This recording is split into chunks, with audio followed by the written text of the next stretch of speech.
The coronavirus pandemic was topic number one at last night's presidential debate, as infections are now on the rise in nearly every state, especially in the Midwest right now. And yesterday, the FDA approved Gilead's antiviral Remdesivir to treat COVID-19 patients. Shares of Gilead, by the way, up about 4% here in the pre-market. Joining us now is Dr. Dara Kass, Yahoo medical contributor and Columbia University Associate Professor of Emergency Medicine. Dr. Kass, good Friday morning to you. So talk to us about Remdesivir, because we know that it was already being used to some extent as a treatment for COVID-19. How important is this actual FDA approval in the fight against the infection? It's actually not that important for patient care, insofar as all it's saying is that the continued use of the EUA, the emergency use authorization, and the studies that came out proved that this medication was effective in patients who were hospitalized and sick from this coronavirus over the age of 12 is what it was approved for. So now there's just more availability of this medication and there's less restriction going forward. It is now officially approved by the FDA for use for this disease. Remembering that it does not change mortality, it's not saving lives, it's just decreasing hospitalizations and decreasing symptoms. Dr. Kass, yesterday we had on Southwest CEO Gary Kelly. They're now going to start packing out their planes if people are even going to fly. Is that safe that they're now selling all their seats again? So what I was really impressed with that announcement was actually how they announced how they came to that decision. In fact, Southwest Airlines put out a full Twitter thread explaining how they came to that decision based on the data available from transmissions on planes. And I think that that's exactly what we need to see.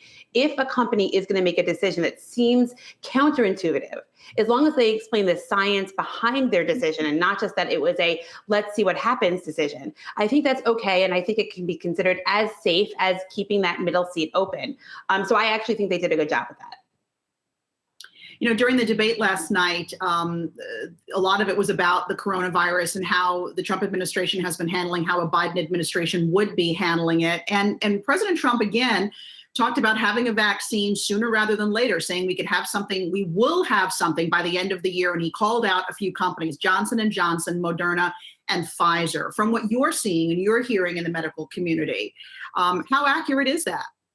So remembering that he actually called it a vaccine that seems to be almost ready for prime time, that's on pause right now from the safety data. So I think that his declarations about the proximity of a vaccine are certainly as hopeful and as he's been for every other thing, not really grounded in the science and the data. We do know that both the Pfizer vaccine and the Moderna vaccine are continuing their phase 3 clinical trials, and that we expect the Pfizer vaccine to come out with some data at the end of November and Moderna in December. Both of them agreeing to this 2-month period after the completion of their phase 3 clinical trials, waiting for other, efficacy and safety data to come through completely. And the FDA is in support of that. So no, we're not very close to a vaccine just yet. And more importantly, even if we see the candidate or multiple candidates that look effective and safe, getting them into the arms of Americans and having people trust that this vaccine is a good idea for them to take is still another hurdle that we haven't even begun to address. Yeah, Dr. Kass, what does that process look like? Because the president appears to be under the assumption they hand the vaccine off to the military and poof, it's at our house.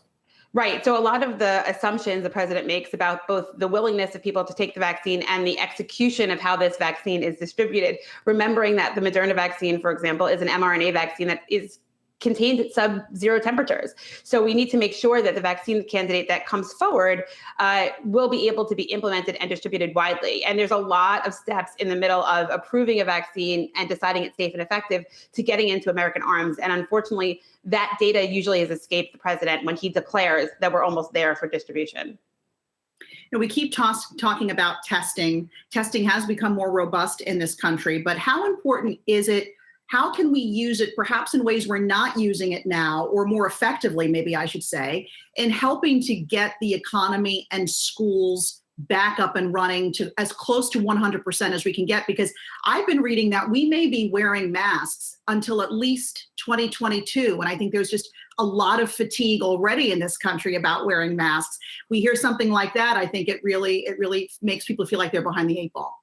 Right. So I think the use of data, we're underutilizing the data we have, and we're not really being transparent about what's working, which I think is unfortunate, right? And schools are a great example. So if we could do pool testing, which means that every kid in the school is tested, sometimes with saliva, it's all put into one big testing pool, and then you find the positive cases, and you do that regularly, we could see how well the masks in the small classrooms are doing, and we could even increase, in theory, the size of the classes if we know that we can find those cases early, take those kids out of the classroom, isolate them, and prove very specifically that we're not seeing transmission amongst student to student or even student to teacher. But that requires a lot of investment in testing and infrastructure, in ventilation, and in data. And unfortunately, we're just not seeing this administration invest in that set of work. And that's why we're really behind the 8 ball when it comes to, well, just keep wearing masks. That's basically all they're telling us to do.